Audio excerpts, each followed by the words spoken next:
This chart illustrates the total emergency relief disbursed during the pandemic, $1.2 trillion. It dwarfs standard federal spending metrics.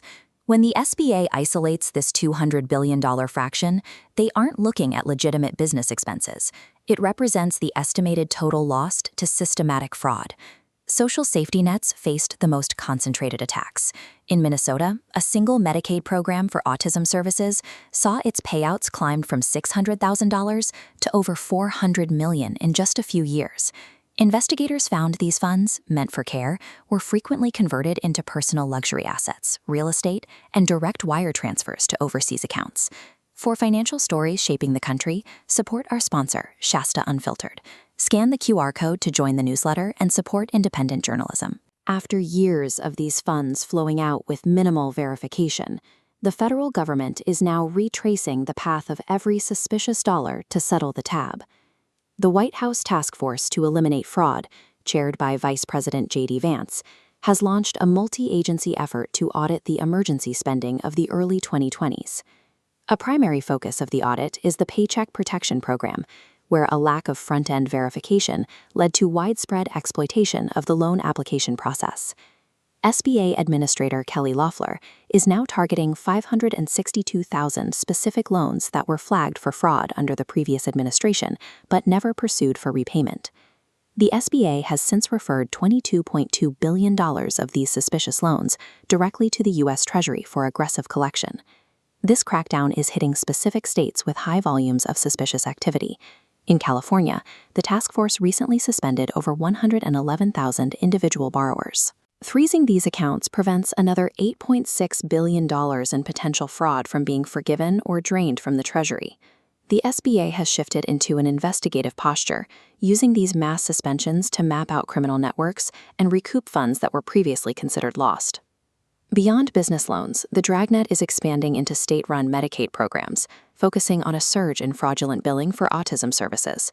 CMS Administrator Dr. Mehmet Oz has ordered a nationwide revalidation of high-risk providers to identify those billing for services they aren't actually equipped to provide.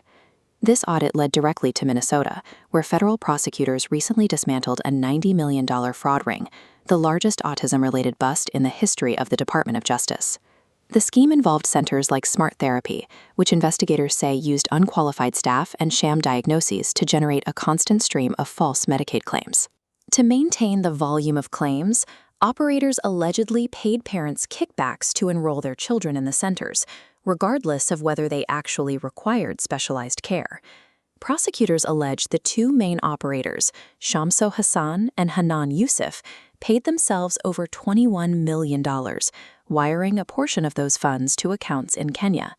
Medicaid fraud is particularly effective because it uses the complexity of medical billing to siphon money away from the children and families the program was designed to protect.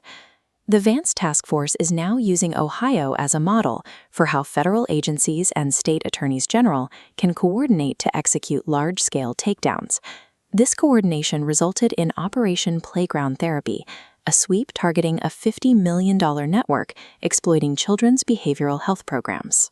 Acting Attorney General Todd Blanche and FBI Director Kash Patel joined state officials in Columbus to announce the indictments, signaling a high level of federal priority for these cases.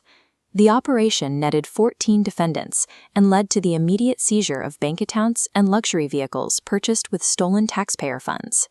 By combining federal data with state-level prosecutorial power, this playbook allows investigators to identify and shut down multi-million-dollar syndicates in a matter of days.